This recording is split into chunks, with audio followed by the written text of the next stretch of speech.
নির্বাচন পিছিয়ে দেওয়ার ষড়যন্ত্রে একটি চক্র। ঠাকুরগাঁওয়ে মির্জা ফখরুল।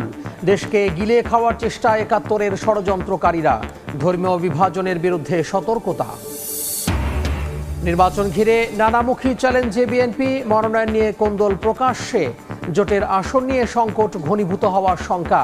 জামাতকে মোকাবিলায় বড় চ্যালেঞ্জ মত বিশ্লেষকের। সন্ত্রাস বিরোধী আইনের মামলায় সাবেক মন্ত্রী লতিফ সিদ্দিকীর জামিন আপিল বিভাগেও বহাল। সাংবাদিক পান্নার বিষয়ে শুনানি এক সপ্তাহ পর। 10ম গ্রেড সহ 3 দাবিতে আজও কেন্দ্রীয় শহীদ মিনারে সরকারি প্রাথমিকের শিক্ষকেরা। একাত্মতা জানিয়ে সারা দেশে চলছে কর্মবিরতি, ব্যাহত পাঠদান। এবং শাহজালালে কার্গো ভিলেজে অগ্নিকাণ্ডের ফাঁকেই ভল্ট ভেঙে অস্ত্র চুরি। তথ্য লুকিয়ে থানায় জিডি বিমানের। সমন্বয়হীনতাকে দুষছেন আমদানিকারকরা।